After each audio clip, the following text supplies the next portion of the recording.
우리는 겉보기에 초연결된 시대에 살고 있습니다.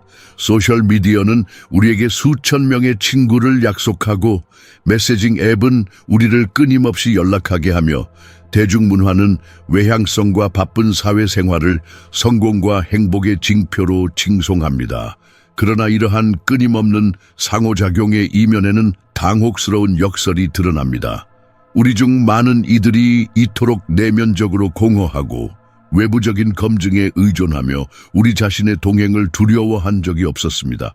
마치 우리가 세상의 소음으로 하루를 채우려고 노력할수록 우리 자신 안에서 진정한 공명을 찾는 것에서 멀어지는 것과 같습니다. 이러한 현대적 풍경 속에서 아르투어 쇼펜하우어의 철학은 도발적이고 어떤 이들에게는 심지어 불안을 야기하는 힘으로 등장합니다. 명료한 비관주의와 인간 본성에 대한 신랄한 비판으로 알려진 이 19세기 독일 사상가는 개인과 사회의 관계에 대해 근본적으로 다른 관점을 제시합니다. 쇼펜하우어에게 진정한 부와 모든 형태의 위대함의 기초는 사회적 인정이나 연결의 양에 있는 것이 아니라 자기 자신 안에서 만족과 의미를 찾는 능력, 즉 자급자족의 능력에 있습니다. 그는 고독을 채워야 할 결핍으로 보지 않고 배양해야 할 미덕, 정신의 번영을 위한 특권적인 공간으로 보았습니다. 이 국가와 역사의 역할을 강조했던 헤겔의 독일 관념론이 지배하던 시기에 태어난 쇼펜하우어는 시대의 흐름에 역행하여 개인적인 경험, 존재의 고유한 고통, 그리고 세상의 환상을 초월하는 내면의 평화 탐구에 초점을 맞추었습니다. 오늘 우리가 탐구할 중심 개념은 젤프슈텐디히카이트, 셀브스트엔디카이트이며 이는 자급자족, 독립 또는 자신에게 충분한 능력으로 번역될 수 있습니다. 쇼펜하우어에게 이것은 그 자신이 말했듯이 인간이 소유할 수 있는 가장 큰 부입니다. 이것은 단지 재정적 독립이라는 의미의 물질적 자급자족은 아니지만 그것이 기여할 수는 있습니다. 무엇보다도 그것은 영적 지적 자급자족입니다. 즉 자신의 생각, 자신의 감수성, 자신의 내면 세계에서 의미 있고 가능한 한 편곤한 삶에 필요한 자원을 찾는 능력입니다. 이러한 관점은 끊임없는 사회화, 항상 연결되고 항상 검증받고 항상 외부 자극에 의해 즐거움을 얻어야 할 필요성에 대한 현대적 집착과 직접적으로 대조됩니다. 쇼펜하우어는 우리에게 다음과 같이 묻도록 초대합니다. 만약 충만한 삶과 모든 형태의 위대함의 진정한 열쇠가 바로 우리 자신에게 충분한 용기에 있다면 어떨까요? 쇼펜하우어의 자급자족 옹호의 깊이를 이해하기 위해 우리는 먼저 그의 사회 희극에 대한 신랄한 비판을 검토해야 합니다. 그는 많은 사회적 상호작용을 영혼의 진정한 만남이 아니라 각 개인이 승인을 얻거나 판단을 피하거나 단순히 내면의 공허함을 채우기 위해 가면을 쓰고 신중하게 구성된 역할을 하는 외모의 극장으로 보았습니다. 그의 저서 파레르가와 파랄리포메나에서 그는 명시적으로 말합니다. 사회에서 모든 사람은 아무리 진지해 보일지라도 밑바닥에서는 희극을 연기하고 있다. 이러한 끊임없는 연기, 타인의 기대에 부응해야 할 필요성, 진정으로 느끼지 못하는 관심과 감정을 가장하는 것은 쇼펜하우어에 따르면 점진적인 진정성 상실로 이어집니다. 우리는 가면 뒤에 있는 진짜 우리 자신을 잊을 정도로 외관을 유지하는데 너무 많은 에너지를 소비합니다. 쇼펜하우어의 관점에서 이러한 광적인 사회화 추구의 원동력은 종종 그가 이내레, 레레, 인내레, 레레, 내면의 공허함, 사람들이 사회적 상호작용의 소음과 산만함으로 절박하게 채우려고 하는 실존적 지루함라고 부르는 것입니다. 자신 안에서 자원을 찾을 수 없기 때문에 그들은 내부적으로 부족한 자극, 검증, 오락을 외부에서 찾습니다. 우리는 이러한 공허함의 현대적 징후를 어디에서나 봅니다. 소셜미디어 승인 좋아요와 팔로워 수로 측정됨에 대한 거의 중독적인 의존, 침묵과 고독에 대한 병적인 두려움, 모든 자유시간을 어떤 형태의 소비나 디지털 산만함으로 채우도록 이끄는 지루함에 대한 공포, 쇼펜하우어에게 이러한 끊임없는 동행과 외부 자극에 대한 필요는 사회적 건강의 징후가 아니라 영적 빈곤의 증상입니다. 내면이 더 공허할수록 살아있음을 느끼고 자신으로부터 주의를 돌리기 위해 다른 사람들을 더 많이 필요로 할 것입니다. 이러한 맥락에서 자급자족은 이러한 가면을 벗고 이 내면의 공허함을 자신의 생각과 감정의 풍요로움으로 직면하고 이상적으로는 채우는 길로 부상합니다. 그는 개인의 가치가 어떤 의미에서는 동행에 대한 필요에 반비례한다고까지 주장합니다. 고독을 사랑하지 않는 자는 자유도 사랑하지 않을 것이다. 왜냐하면 그는 오직 혼자 있을 때만 진정으로 자유롭기 때문이다. 쇼펜하우어의 고독에 대한 평가는 그의 지성과 우월한 정신에 대한 개념과 본질적으로 연결되어 있습니다. 그는 고독은 모든 뛰어난 정신의 운명이다 라고 단언하는 것을 주저하지 않습니다. 왜일까요? 왜냐하면 진정으로 독창적이고 심오하며 창의적인 정신은 그 본질상 평균과 다르기 때문입니다. 그것의 관심사, 그것의 우려, 세상을 보는 방식은 종종 대다수에 의해 오해받거나 평가절하됩니다. 그가 삶의 지혜에 관한 잠언에서 말했듯이 인간이 사회적 사다리에서 더 높이 설수록 그의 외로움은 더욱 본질적이고 불가피하다. 이것은 지적인 사람들이 본질적으로 반사회적이거나 오만하다는 것을 의미하는 것이 아니라 오히려 그들이 사소한 일, 물질적 이익 또는 피상적인 의견을 중심으로 돌아가는 경향이 있는 관습적인 사회적 상호작용에서 그들의 정신에 대한 공명이나 영양분을 거의 찾지 못한다는 것을 의미합니다. 여기서 쇼펜하우어가 칭송하는 선택되고 배양된 고독과 두려움, 관계 맺기 능력 부족, 또는 불리한 외부 환경에서 비롯되는 병적인 고립을 구별하는 것이 중요합니다. 쇼펜하우어적 고독은 대부분의 사회적 상호작용이 제공하는 것보다 더 풍부하고 자극적인 동반자를 자신 안에서 찾는 정신의 의식적인 선택입니다. 그는 끊임없는 사회화의 필요를 지적 평범함의 증상, 내부 자원 부족으로 인해 자신의 동행을 견딜 수 없는 무능력으로 보았습니다. 쇼펜하우어에게 지루함은 주로 내면 세계를 발전시키지 못한 사람들을 괴롭히는 감각입니다. 그가 신랄하게 정의했듯이 지루함은 존재의 공허함에 대한 직접적인 감각이다. 반면에 풍부한 지성을 가진 사람은 혼자 있을 때 거의 지루해하지 않습니다.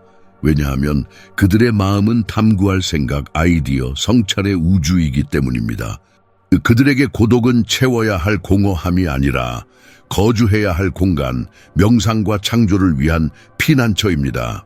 고독을 감상하고 심지어 추구하는 이 능력은 쇼펜하우어에 따르면 모든 사람에게 타고난 것도 아니고 삶의 초기에 완전히 나타나는 것도 아닙니다. 오히려 그는 고독이 연대기적, 지적 성숙과 함께 깊어지는 후천적인 취향이라고 제안합니다. 그는 청년기는 대부분 불행에 처해 있다. 왜냐하면 지적 문화를 습득하려고 노력하는 대신 외부 세계, 오락, 사회, 사랑에서 행복을 찾기 때문이다.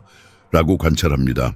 아직 미성숙하고 의지 쇼펜하우어에게 존재를 지배하는 맹목적이고 비합리적인 힘에 의해 움직이는 젊은이들은 자신 밖에서 만족과 검증을 찾는 경향이 있습니다.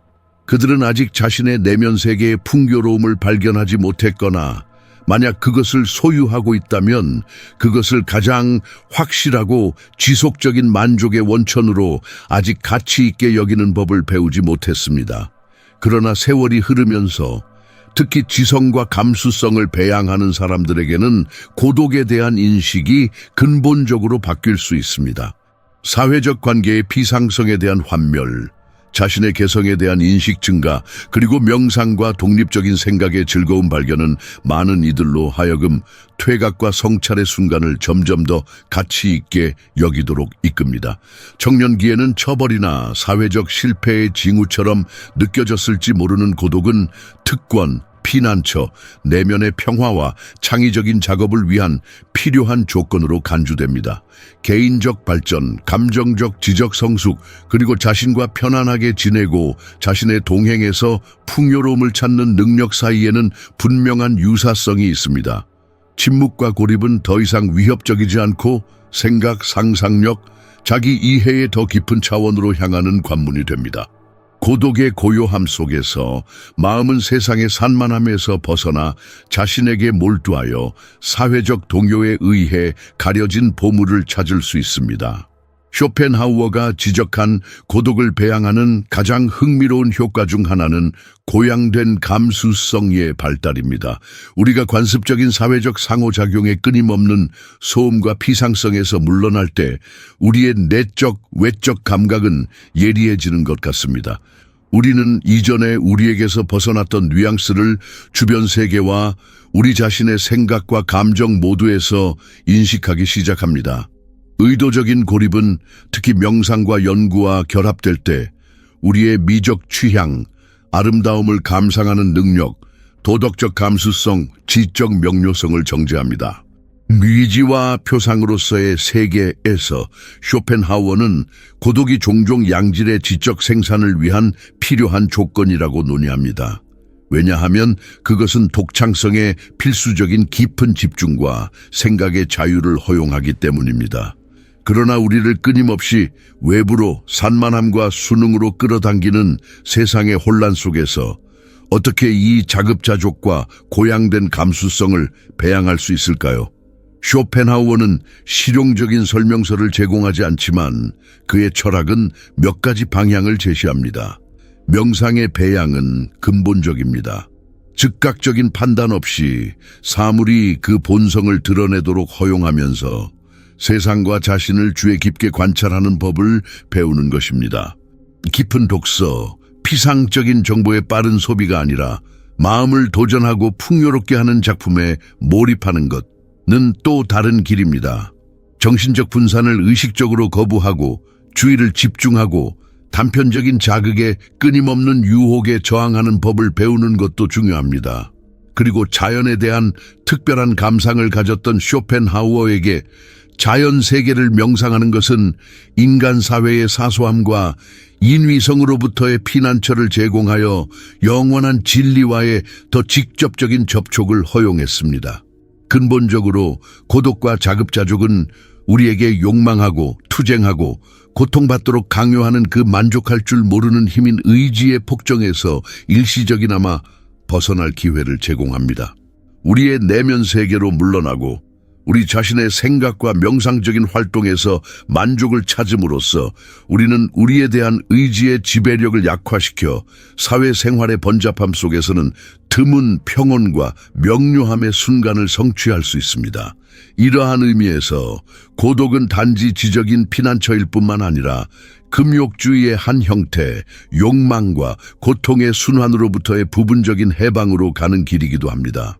궁극적으로 쇼펜하우어의 철학에서 자급자족은 가장 높은 형태의 자유, 즉 내적 자율성으로 가는 길입니다.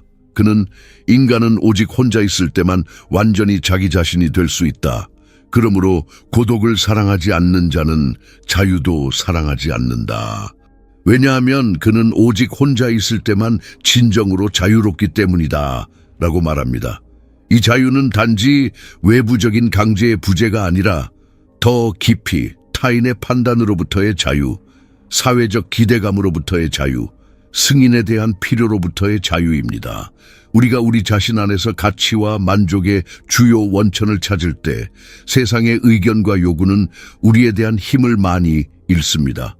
우리는 대다수가 무엇을 말하거나 하든 상관없이 우리 자신의 뇌로 생각하고 우리 자신의 마음으로 느끼며 우리 자신의 가치에 따라 살 수 있게 됩니다. 모든 형태의 진정한 개인적 위대함이 나타날 수 있는 것은 바로 이 내면의 요새, 자신에게 충분한 이 능력에서입니다.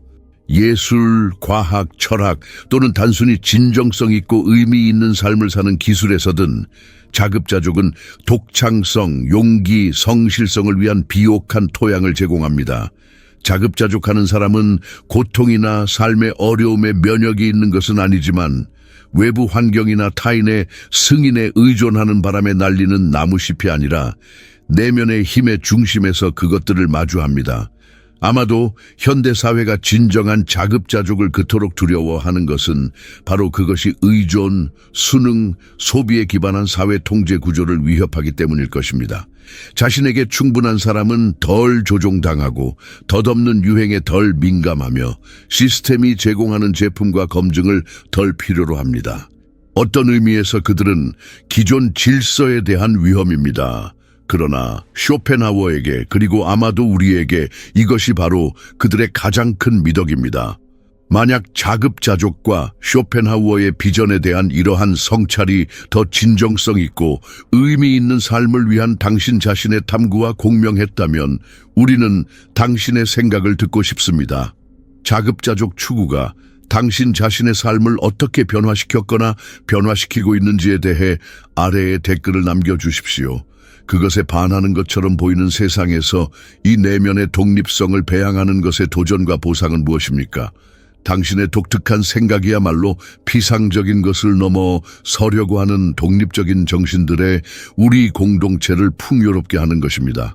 이 콘텐츠가 당신에게 가치를 가져다 주었다면 당신의 좋아요는 우리가 더 많은 사람들에게 다가가는 데 도움이 됩니다. 그리고 만약 이 유형의 깊은 철학적 탐구가 훨씬 더 큰 지원을 받을 자격이 있다고 생각하신다면 부디 슈퍼 감사로 저희를 빛내주십시오. 당신의 관대함은 우리가 이러한 복잡한 아이디어에 계속 몰두하고 그것들을 세상과 공유할 수 있도록 합니다. 우리 모두가 우리 자신의 내면의 정원을 가꾸는 용기를 찾아 우리 자신에게 충분한 능력 안에 위대함의 열쇠뿐만 아니라 외부 세계가 거의 제공할 수 없는 평화와 자유가 있다는 것을 발견하기를 바랍니다. 왜냐하면 쇼펜하우어가 그의 엄격하면서도 심오하게 해방적인 지혜로 우리에게 상기시키듯이 자신의 존재에 큰 가치를 부여하고 그것을 충분히 즐길 수 있는 사람은 모든 사람 중에서 가장 행복하다. 팔세펠